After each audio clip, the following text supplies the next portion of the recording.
पैसे मैनेज करना हम सबके लिए एक बहुत बड़ा चैलेंज होता है ना? तो आज हम इसी मुश्किल का एक बहुत ही सिंपल और इफेक्टिव सोल्यूशन समझने वाले हैं। चलिए शुरू करते हैं। क्या आपके साथ भी ऐसा होता है कि महीने की पहली तारीख को सैलरी अकाउंट में आती है और बस 10-15 दिन में ही पता नहीं कहाँ गायब हो जाती है?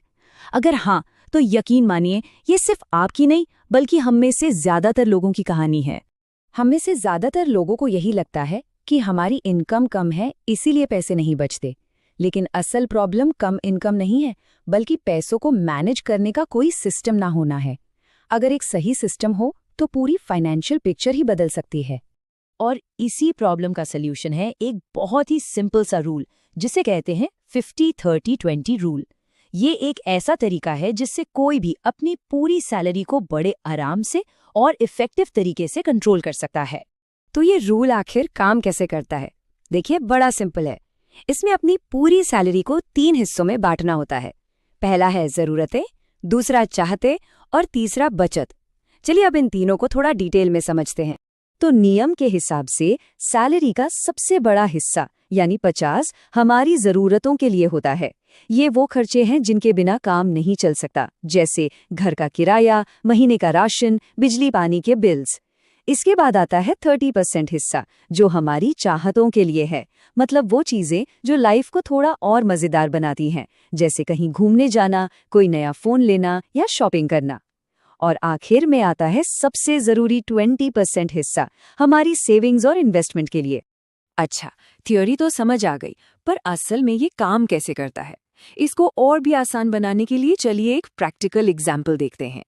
मान लीजिए कि महीने की सैलरी है 20,000 रुपए, तो 50-30-20 रूल के हिसाब से इसमें से 10,000 रुपए जरूरतों पर खर्च होंगे, 6,000 रुपए चाहतों पर और 4,000 रुपए ये सीधे बचत के लिए अलग रख दिए जाएंगे।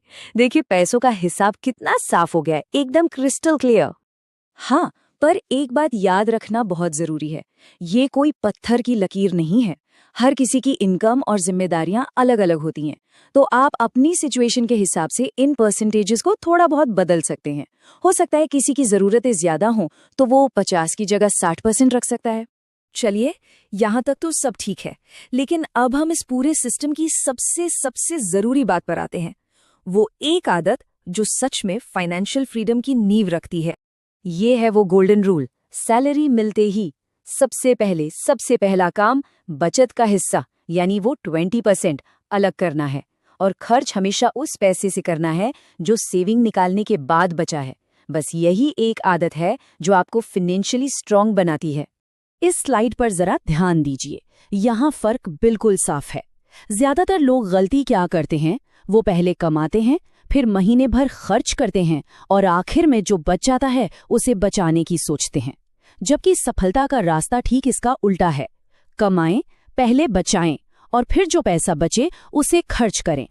और ये एक कड़वी सच्चाई है। अगर कोई ये सोचेगा कि महीने के आखिर में देखेंगे जो बचेगा उसे सेव कर लेंगे, तो बचत कभी हो ही नहीं पाएगी, क्योंकि खर्चे तो हमेशा अपना रास्ता बना ही लेते हैं।